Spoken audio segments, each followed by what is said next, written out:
Baathism, it was founded in Syria in the late 1940s, and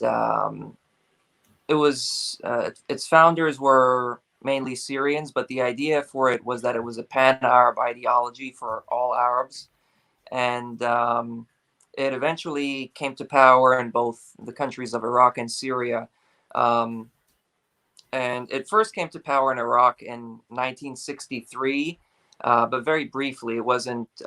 It had sort of that government, the first Ba'athist government in Iraq, was sort of a coalition with Iraqi Nasserists, who eventually overthrew them.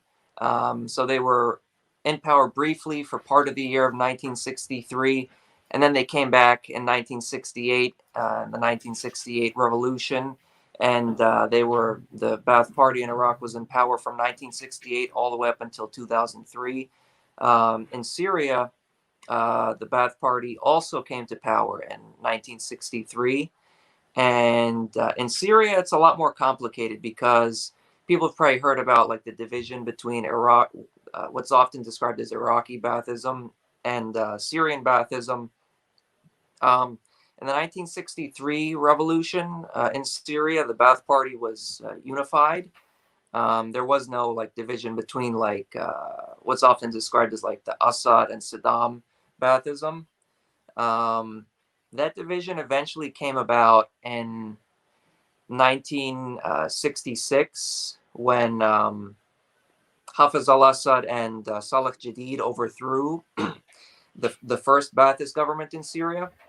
And at that point, that's when the break within the party happened. And it wasn't really, it's often nowadays described as the Saddam Assad like division, but this was long before like Saddam was really a high, like a leader within the party. And it was before Assad was really like the leader of like the Syrian side either.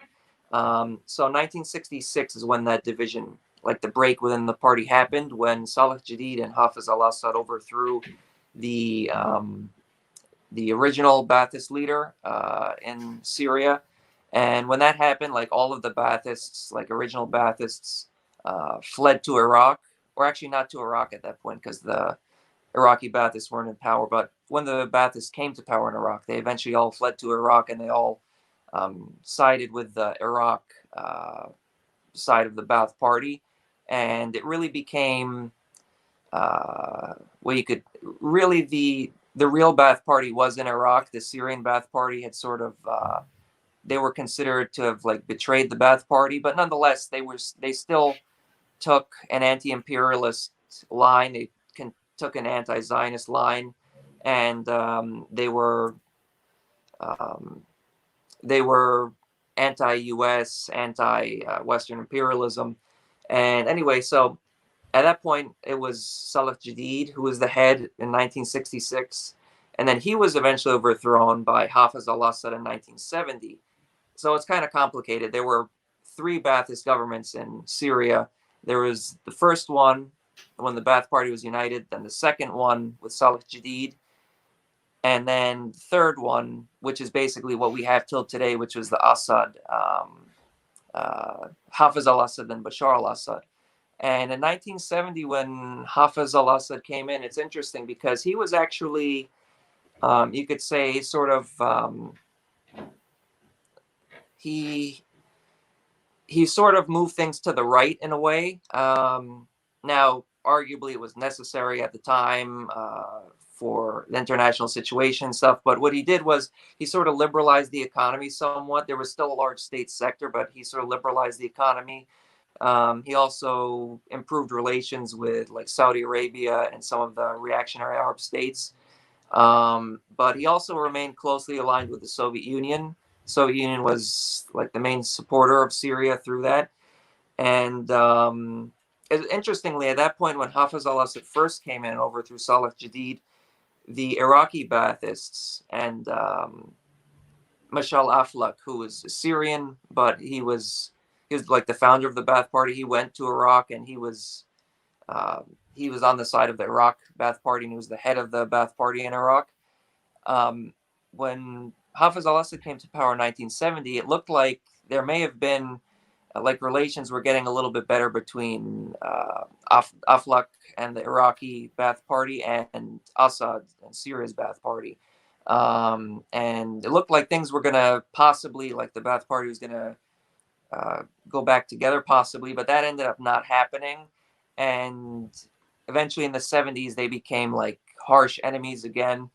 And unfortunately, even though both were anti-imperialist and obviously anti against Israel and against the reactionary Arab states, and aligned with the Soviet Union, they were very strong enemies of each other, and they each were competing for like who was the real Ba'ath Party, who was the legitimate real Ba'ath Party, and they each sort of supported opposition to each other to destabilize each other's governments, which was bad. Um, but regardless of that, I mean, both countries were very well developed. They had high living standards. They were massively developing the country, and they were. I mean, the living standards were increasing. They were bringing industrialization and really raising the education standards, literacy rates, all those things, providing healthcare, housing, all these electricity, all these things to people. And it's really unfortunate that the two countries weren't able to reconcile the differences. I think it's pretty obvious that Iraq was the legitimate Ba'ath Party, being that Michel Aflaq and the other founders of the Ba'ath Party were on that side. And the Baathism in Iraq, I think, was much more radical in their socialism. They never like liberalized the economy. They always went for like further state control, and they talked about how they specifically talked against state capitalism and explained how they were opposed to state capitalism. I've never seen like that level of like socialism in with Assad, but nonetheless, they were strongly anti-imperialist. Um, they had a pretty sizable state sector. They're aligned with the Soviet Union and anti-imperialist camp, and that's why the U.S. wanted to overthrow both of them, and eventually did overthrow Saddam and the Iraq Ba'ath Party in 2003, and in 2011 attempted to overthrow Assad and the Ba'ath Party in Syria. But even before that, there had been attempts to overthrow both of the governments in Iraq and Syria. And there's often this mistake that people on the left make. There's often this mischaracterization that Saddam was pro-U.S. somehow, and that Assad was like the anti-U.S. Ba'athist, and that Iraq was somehow right-wing, even though Iraq was much more radically socialist and much more class struggle oriented. The U.S. was trying to overthrow both of them, even like well before 2003 in the 90s and the 1990s. The U.S. was trying to overthrow the Ba'athist government in Iraq. In the 1970s, there were numerous CIA-backed coup attempts against the Ba'ath Party in Iraq. At that time, the leader was Ahmed Hassan al-Bakr, and Saddam was high-ranking at that point. And Saddam personally was involved in helping to fight against the CIA overthrow attempts. And in Syria in the 1980s, there was a major Western-backed insurrection in Hama, and that was very much. It was very similar. You could say it's sort of like a precursor to what was going on in 2011. It was this fundamentalist Islamist uprising by the Muslim Brotherhood in Syria, and it was Western-backed. And they obviously successfully stopped that overthrow, but it was very bloody. And the way the media tries to portray it as if it's like so-called brutality of the Assad government, and it was just like the way they portray like Tiananmen Square. It's like the way they always portray this stuff. It's like this tank against a peaceful protester. That's how they always portray these things. But in reality, what was going on there was that these people that were Western backed, they were massacring civilians. They were killing Baathist youth and stuff, and government workers and stuff. And there was not some peaceful protest. It was really violent terrorism against the people in that area. And the government responded and put down that uprising and restored stability.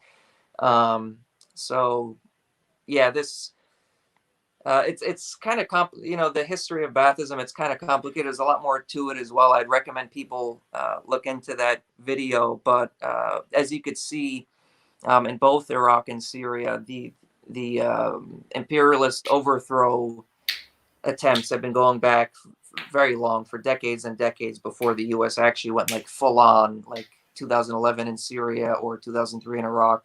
The U.S. was behind the scenes orchestrating things to try and destabilize and destroy these countries for decades.